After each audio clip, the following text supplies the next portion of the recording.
On June 16th, 2018, I launched this show. Have faith, let it begin. Join me each and every weekday at 7:30 a.m. live because this is a show all about faith. Motivational topics, inspirational stories, personal testimony designed for you, the daily commuter.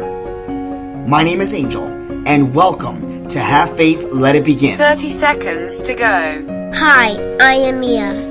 You're listening to Have Faith, Let It Begin. Hi, my name is Isabella, and you're listening to Have Faith, Let It Begin. Hello, my name is Amari, and today we are back on another episode of Have Faith and Let's Begin. 10 seconds to go. 8, 7, 6, 5, 4, 3, 2, 1. Hi, my name is Angela, and you're listening to Have Faith, Let It Begin. Hello everyone, this is Angel from Have Faith, Let It Begin. Today is a very special episode. Today, we will have our very first guest. Her name is Angela. I am asking each and every one of you at this time to put everything aside. Open your minds, open your hearts, and allow her to express her story and to share her personal testimony with you today. For Have Faith, Let It Begin, my name is Angel, and here is our guest, Angela.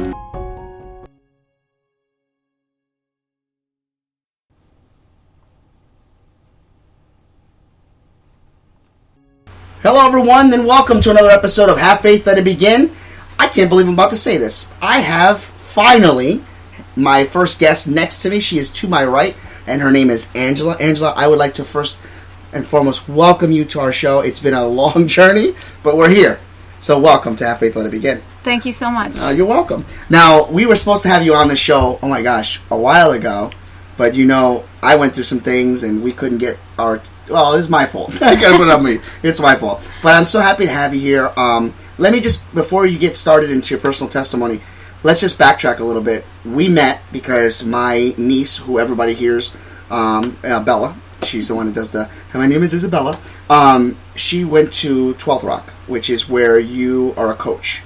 Is that right? Yes, that's correct. Okay, and I went to go see her play one of her last games. Mm-hmm. And at the end, what did they have you do now, just to recap the people? They just had me go through and, talk a little bit about my testimony and how I came to my faith and about my love for the game and, what 12th Rock means to me. Gotcha. And I think I didn't, if I haven't mentioned, it was basketball. Now, the key thing was, to backtrack just a second, what really captured my eye, and we'll talk about 12th Rock later, in another part of the episodes, because this is going to be a series, was the fact that before the game started, you guys prayed before the game even started. And that's, at first, got me, I was like, wow, I've never seen that.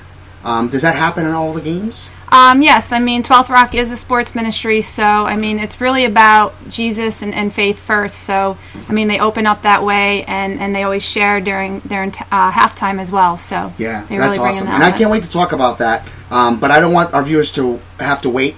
I know that they've been waiting for you to be here. And to end on that part, she gave a personal testimony right at the end, and that's when I knew she had to be on the show. So, with that being said, I'm going to turn it over to Angela and welcome her on the show. And I encourage each and every one of you to write to us. This is a pre-recorded show because it's her first time, and I wanted to make sure that she was ready and we were able to provide her with a good environment. But remind you to everyone, write to us, angel@havefaithletitbegin.com.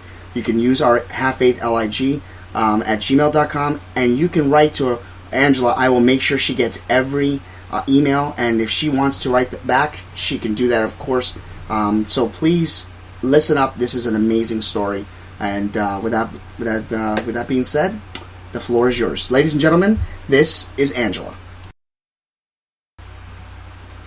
Again, I just want to thank you, Angel, for this opportunity to share on your podcast, and we can wait and see how it goes before you thank me for sharing. Okay. It was a few months ago when I first shared part of my testimony through a sports ministry called 12th Rock. I had never shared my testimony before, but Greg and Mark, the founders and leaders of 12th Rock, asked if I would share not only a brief testimony, but also share about my love for basketball and what 12th Rock means to me. Simply put, 12th Rock was an answered prayer. I had asked God to help me find a way to combine two of my greatest passions, my faith and sports. Then one Sunday morning, 12th Rock was mentioned at church. Fast forward 3 years, and I'm being asked to speak at the end of the season ceremony. I teach to numerous high school students every single day, but the idea of sharing my testimony to a small group of 9 to 12-year-olds and their families had me a little stressed. It's one of those things you can't really say no to, though, so you say yes, and then you pray you get sick the day you're supposed to speak. Actually, speaking of prayers, as I was thinking about what I was going to say and how I was going to say it, I remembered a prayer jar I started a few years ago. I would write down a prayer and a Bible verse to go along with it, and then place it in the jar. I remembered a specific prayer I had put in the jar. I had written down the verse from 1 Peter 3:15. But set Christ apart as Lord in your hearts, and always be ready to give answer to anyone who asks about the hope you possess. My prayer was, Lord, I pray that you not only prepare me to share my testimony, but also to share the good news of the gospel, for you to use me to help spread your word. Help to give me the strength, courage, and wisdom to speak up and speak out in a kind, loving, and effective manner. So here I was, 2 years after putting that prayer in the jar, wondering why I ever decided to put that prayer in the jar. I remember getting through it and being so thankful it was over, and then heading over to get my water. Then I see this man walking towards me. I'm thinking, I wonder what this guy wants. That's when Angel proceeds to introduce himself and tell me about his faith-based podcast, and wondered if I would be interested in sharing more of my testimony on his show sometime. I don't want to lie on a faith-based podcast, so the truth is, I thought, no way do I want to do that. I barely made it through this. But I also knew God was still answering that prayer and opening another door for me to walk through and share about the hope I possess and the good news of the gospel. I remember wanting to write down my testimony for years, but never getting around to it. I always felt like I wasn't where I wanted to be yet, in my life and in my relationship with God, and that my story wouldn't do justice to how amazing our God is until I was at a certain spot in my life and in a certain spot in that relationship. But maybe the worst place to be is that place you think you want to be. Because if we're already at that place we think we want to be, then what more will we strive for? How can we keep growing and improving in our lives and in our relationship with God if we think we are already at our best? Even though I have learned a lot, I have a lot to learn. There is always room to grow, and each day I have a choice in my attitude and effort I put into this life. I hope to choose wisely. Looking at my story, or anyone's for that matter, I see a past that is written, a present being written, and a future yet to be. I also see God in it all, for He is the one in control. Until this life is over and I enter into my eternal home, I hope to continue to grow my relationship with Him as my story unfolds. So this is part of my story, a work in progress, as am I. I was born in a small town in northern New York to two parents who decided to honor their commitment, defy all odds, and endure a marriage that has lasted 40 plus years. Try not to judge. At least they got one good thing out of it. 2, if you count my brother. If you ask them how it lasted, the answer is simple. God. My mother grew up going to church, and I remember her speaking of the impact of that on her as a child, whereas my father's background was a little different, having not grown up attending church on a regular basis. Ultimately, over time, both of them grew in their relationship with God, which provided me with the blessing of growing up in a Christian home. We were the family who went to church every Sunday. My dad was an elder, and my mom worked on various committees in the church. I was the kid who was active in the church youth group, and we even lived right next door to my pastor. Talk about having to be on your best behavior. It was this pastor, Lester Ballman, and his wife, Carol Ballman, who helped impact my parents' walk with the Lord, and ultimately impact mine. At the time, I never realized how blessed I was, and how fortunate I would one day come to realize I am, for having been provided with a foundation built on Christian principles and values. I accepted Christ into my heart at a young age at a Christian summer camp. I was a good kid for the most part. I think 98% of people would agree with that statement.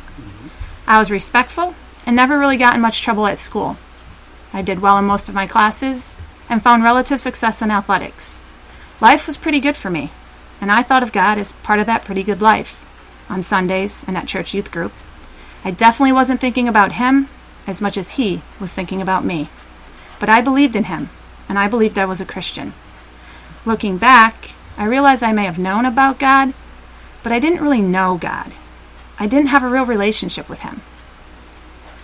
When I went off to college, I no longer attended church on a regular basis, and all my focus was on what I wanted to do. Life was all about me. I was fortunate enough to play college basketball, which became one of my top priorities, along with my classes and hanging out with my friends.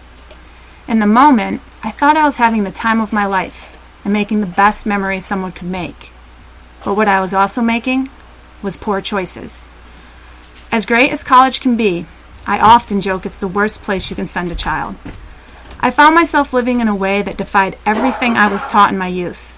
And as far as a relationship with God, I only talked to Him when I needed something. We all know that is not the way a relationship is meant to be. It wouldn't be until years later that I would find my way back to my roots and begin a real relationship with God. In fact, after college, my priorities still weren't much different. As years went by, I knew the life I was living was not the one God wanted for me. And then one day I got a call from my brother. He wanted to know if I wanted to get baptized with him. Having grown up in a Christian home and having that foundation, I knew this was the next step I needed to take. So that year, on Good Friday, my brother and I were baptized. And even though I started thinking differently, everything didn't change for me, because I still didn't change everything in my life for God. The pastor who baptized us talked about the importance of getting into the Word and getting connected in a church. I hadn't felt comfortable in a church since I was a kid, even though I had visited some here and there throughout my adult life. I thought of church as one of those places where everyone is supposed to feel accepted, but as an adult, I always felt like an outcast at church, but accepted by the world. The world is where I fit in pretty well. I didn't seem to have much in common with people at church, and I never seemed to find people who I could relate to outside of my faith. And even though that is the most important factor, I still wanted to feel connected to these people in another way. So I tried to make gradual changes in my life on my own. And as I made these gradual changes in my life, there was a period of time where I knew what I wanted, but I was still struggling to get there. It was as though I was still all these different people, depending on where I was or who I was with. I remember writing this poem during this time, and it wasn't long after I wrote the poem that I really started to put the work into my relationship. I'll share the poem with you now, and maybe you can get a sense of where I was in my walk at that time. Maybe other people have been at a similar place in theirs. These are my thoughts, these are my questions, these are my feelings, these are my confessions. Who I was, who I am, what I've done, who I've become, where I'm going, when I'll get there, if it's me, what version it'll be. Look back, see my past, look forward, it's coming fast. Where I've been, where I want to be, is there still time? Is there time for me? The changes I've made so far, where I've set the bar, how to get there before it's too late, before I face him at the gate. Never close to the worst person, but never my best version. A first impression, worthy of confession, my own little learned lesson. Some have come and gone, left with only a verse of my song, a vivid picture ingrained in time, creating images in their mind, and memories that have become how I'm defined. Others remain today, but have they really seen me along the way? Do they sing the same verse, where my guilt holds on like a curse, because it's there, I was at my worst? Do they really know who I am? Have I let them in? And if not, then when? Why do I sit in silence, without courage to speak out? Why do I cover up my faith, when it's become everything I'm about? A past that can haunt me, a future struggling to begin. Can they merge? How will they blend? What if they knew what I truly believed? How would it be received? Would things be the same? Should they be? These are my thoughts. These are my questions. These are my feelings. These are my confessions. As I read that again, part of me feels ashamed that I couldn't fully step out. What was preventing me from fully committing? Why couldn't I let go of my past? Why couldn't I start the future I wanted? My faith was starting to become the most important part of who I am.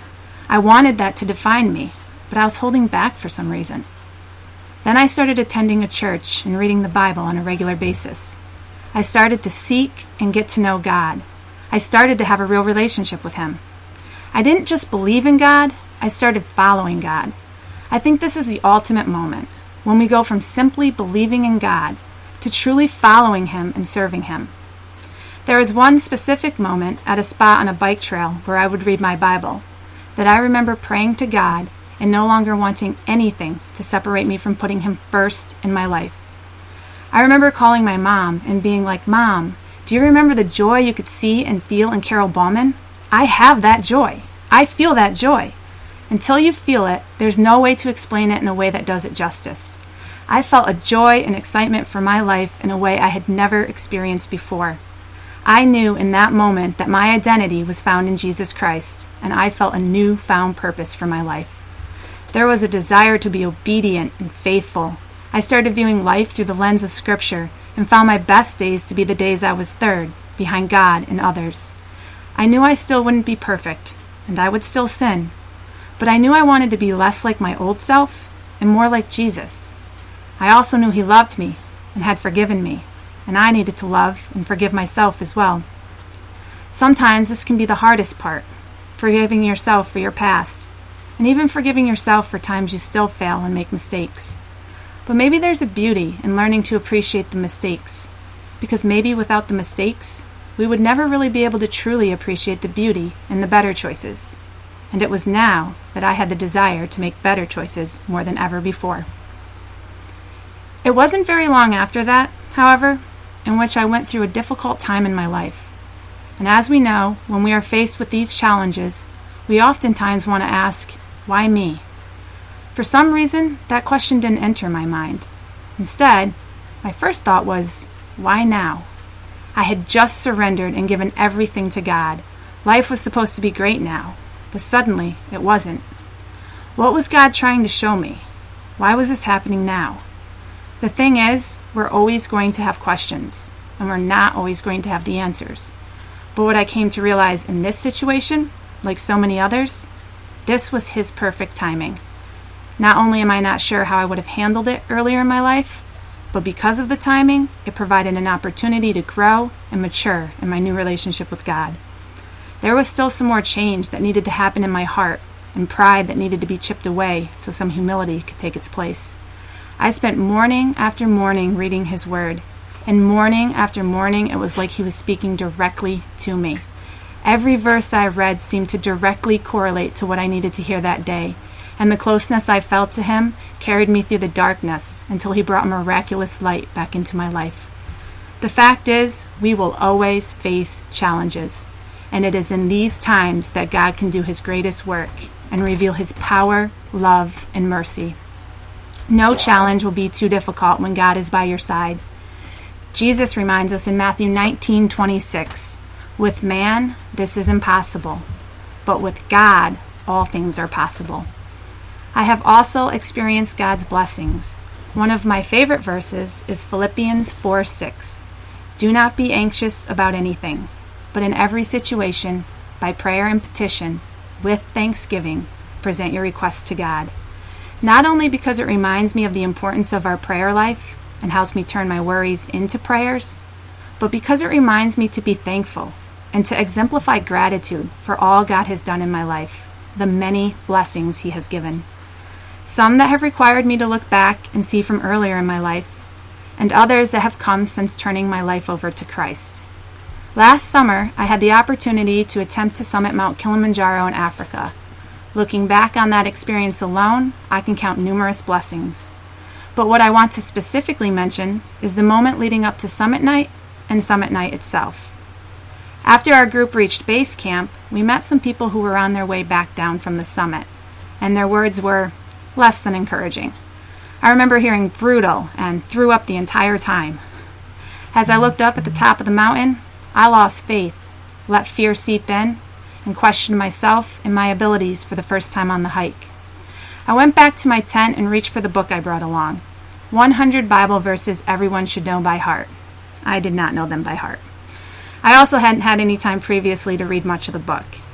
So I opened it up, and God directed me straight to the page with Psalms 56:3.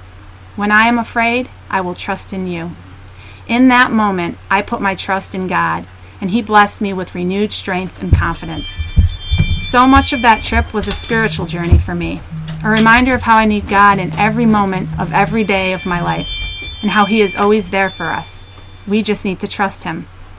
When I reached the summit, I also reached for my GoPro, which was fully charged when I left base camp. But because of the sub-zero temperatures, it was now at 0% when I went to turn it on. What we cannot forget is that God is always at 100%, and He helped me be able to get the video I desired. Earlier I talked about always wanting to get better and striving for a better relationship with God. I want to strive to be at 100% for God. I wasn't always all in, and it wasn't until I was that my life changed forever. It's not that life became easier, but it became better. In fact, as we know, life can be tough. But we also have so much to be thankful for, starting with God's gift to us. God so loved the world, He gave His one and only Son, so that those who believe in Him shall not perish, but have eternal life. This gift has provided me with peace, joy, and hope. It has made all the difference in this life, and I trust it will continue to make all the difference until this life is over, and I enter into my eternal home. May all of our stories be a work in progress, continuing to lead us closer to God and a life filled with gratitude. I just want to express again how thankful I am for answered prayers and for having had this opportunity to share today. Thank you, and God bless. Thank you for listening to another episode of Have Faith, Let It Begin. We hope you enjoyed a work in progress provided to us by Angela. She will be back on the air with us on Monday, July 1st, 2019. She will sit down with us and answer some questions. And folks, I just want to point out to you that if you want to hear this message yet again with the whole family, don't worry. For the month of July, every single Sunday, we will be airing a work in progress. I'd like to take this opportunity to thank Angela for being a part of our show and to remember that to be able to provide a personal testimony is not a step, but a giant leap. May God be with you. May God bless you, and thank you for providing us such an amazing, inspirational story. For Have Faith, Let It Begin, my name is Angel. Thank you for listening to another episode of Have Faith, Let It Begin. That's right, Ariel. We're done with another show. And it's always great to have this show with you, my love. You know, we're going to encourage each and every person to listen to our show every single weekday. That's right, you and I are going to help change the world. Do you think that you can do that for me? Huh? Yeah, you know you can. She does. We want to let you know, and yes, we encourage you to listen to our show each and every weekday, and it's going to be live at 7:30. Make sure you're subscribed to our show. Make sure you get ready, fasten those seatbelts, because Ariel and I and my family are going to bring you a new topic, a new story each and every day, right? Isn't that right, Ariel? Yeah. And she's smiling at me. Guys, enjoy your day.